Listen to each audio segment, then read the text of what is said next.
Okay, once your puppy is used to the leash, coming to you for treats with leash coaxing,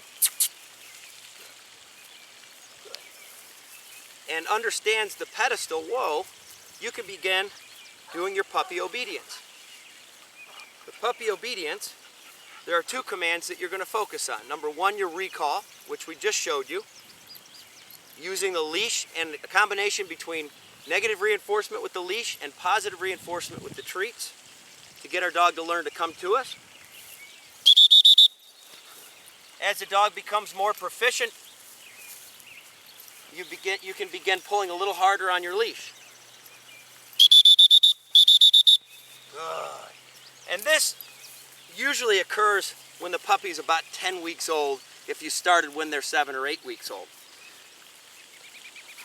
Okay, we're going to show you how to do suitcase whoa when you're doing your puppy obedience. Again, your dog should already be used to the leash by now.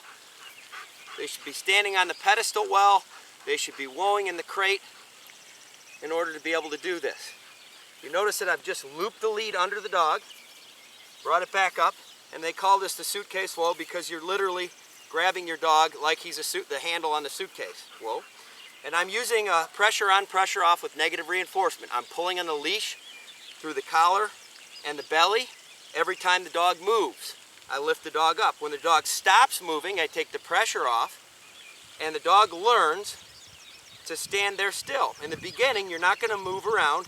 You're just going to give the dog the whoa command. Use pressure on, pressure off until the dog stands. Whoa.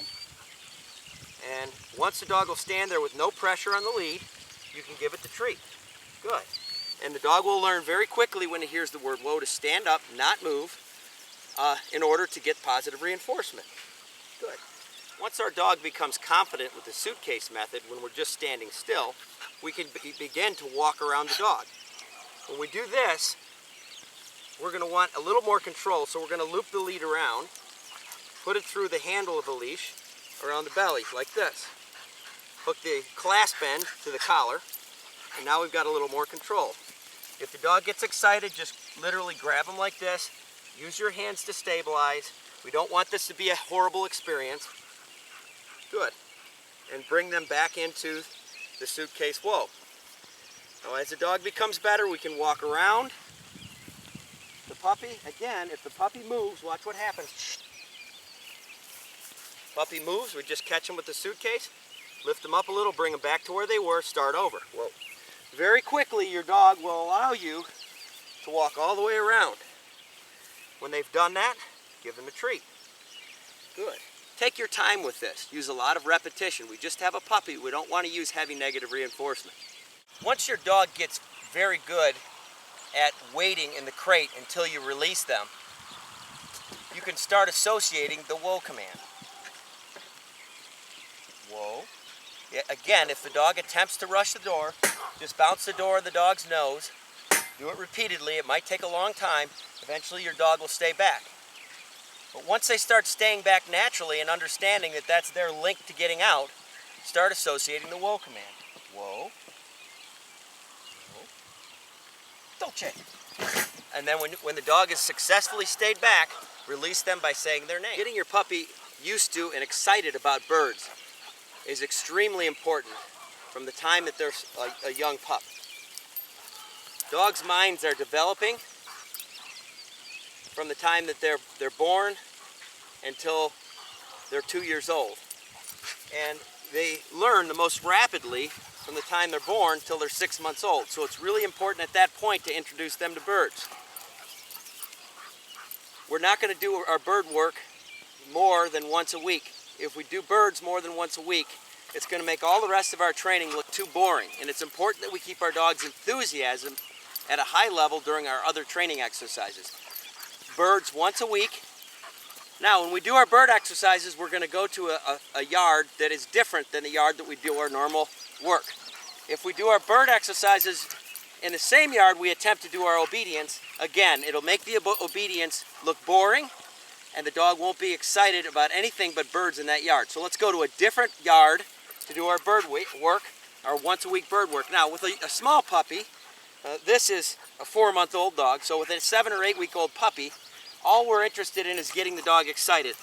And we're not going to alarm our dog, so we'll use a small wing and get our puppy excited about the smell and sight of the wing. And hopefully we can get him to pick it up.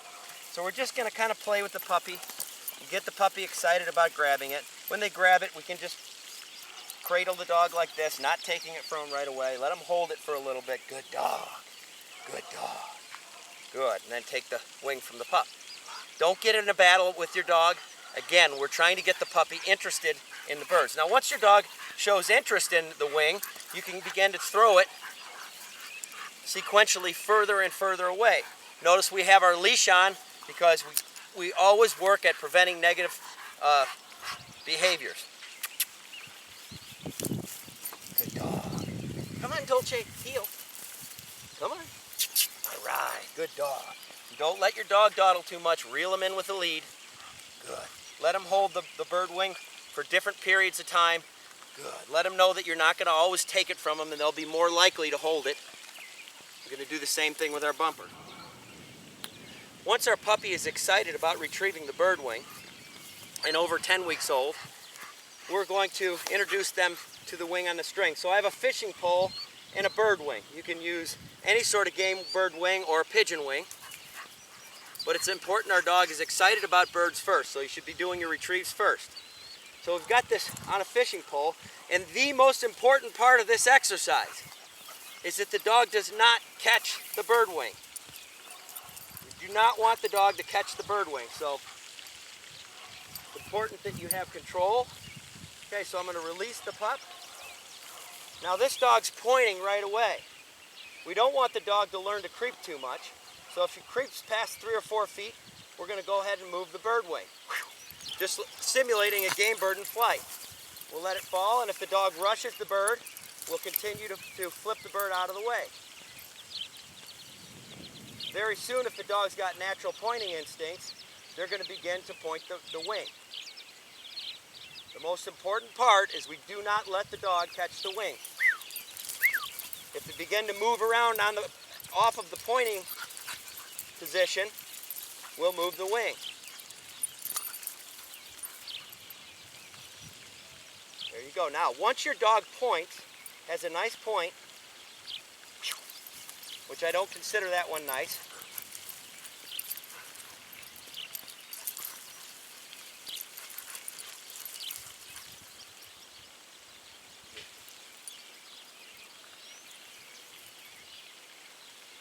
Once your dog points, praise your dog by using the good command. Good dog.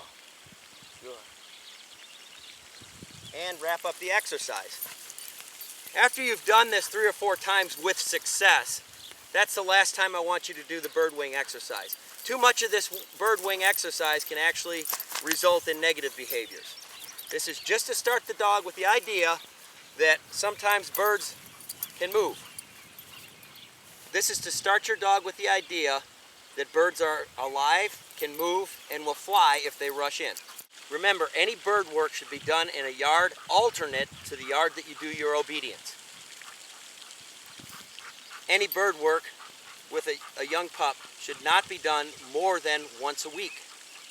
Today we're going to get our puppy used to picking up a dead bird.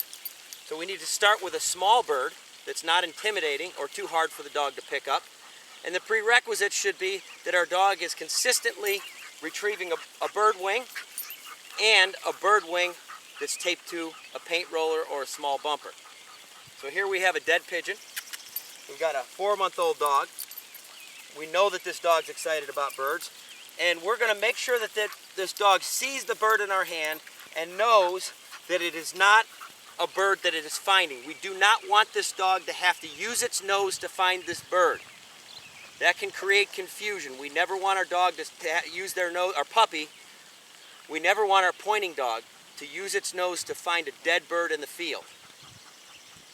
That may create confusion because the dog is likely to catch it, and we don't want our dog to learn to catch birds in the field. So we do this in an open yard, let the dog see the bird in our hand, toss the bird out just like we did our bumpers, and when the dog picks it up, we reel him back in. Come on, Dolce, come on. Good. Now the first few times your dog, come on Dolce. Good dog. If your dog dawdles with the bird, give him the recall command and reel him in. Don't worry about the dog picking it up perfectly and carrying it perfectly the first time. As your dog continues, they will learn that they've got to come back with the object or it's left behind, and they will begin to pick it up and come to you. But it's important in the beginning that you it's important in the beginning that you present the bird in a playful manner and to encourage the dog to try to grab it. You notice that I'm playing keep away here until the dog gets its mouth on it, and then I'll let go. Good dog. Then I'll toss it a short distance. Good dog. Come on, come on. Good dog. And if the dog leaves the bird, that's okay. Eventually they'll learn that they've got to pick it up if they want to continue holding on to it. Go. Come on. Come on. Come on. All right. Come on.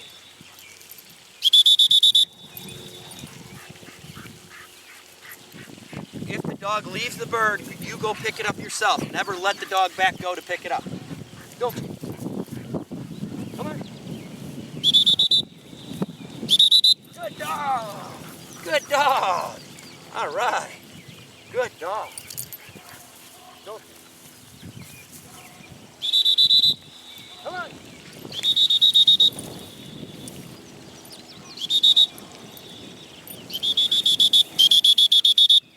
Good dog.